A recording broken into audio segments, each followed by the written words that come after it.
Tension, بے چینی اور ڈپریشن تب ہوتے ہیں جب ہم دوسروں کو خوش کرنے میں زندگی گزار رہے ہوتے ہیں۔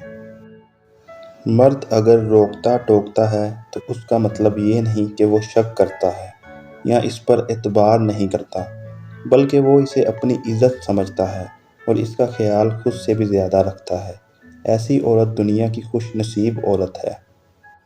شریف عورت جس سے ایک بار جڑ جائے بس پھر وہی اس کا سب کچھ ہوتا ہے، کسی اور کے سائے کا تو سوال ہی پیدا نہیں ہوتا۔ جان دے دے گی لیکن شرک کا خیال تک نہ لائے گی۔ اس مرد کی مخلصی کی گواہی میں خود دے سکتی ہوں جس کا دل ہر بار دکھا ہو اور غلطی نہ ہونے پر بھی وہ اپنی عورت سے معافی مانگ لے۔ ایسا مرد لاکھوں میں ایک ہوتا ہے جو رشتہ کبھی ختم نہ کرے، اور اس عورت سے بد نصیب کوئی نہیں جو ایسا مرد کھو دے۔ مرد کے دکھ خاموشی کی کوکھ میں جنم لیتے ہیں اور اندر ہی اندر سرایت کرتے جاتے ہیں، جبکہ عورت کے آنسو ہر طرف شور کرتے ہیں۔